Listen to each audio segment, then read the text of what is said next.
නිකන් වෙන්න තේ ගහන්නේ නේද? අර කළු පාට එක ගහන්නේ.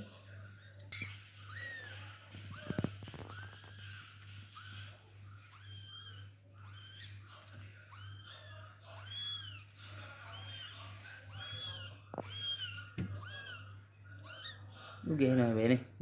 දෙකට දන්නෙත් නෑ. තයි පණ හරි හදස් කරලා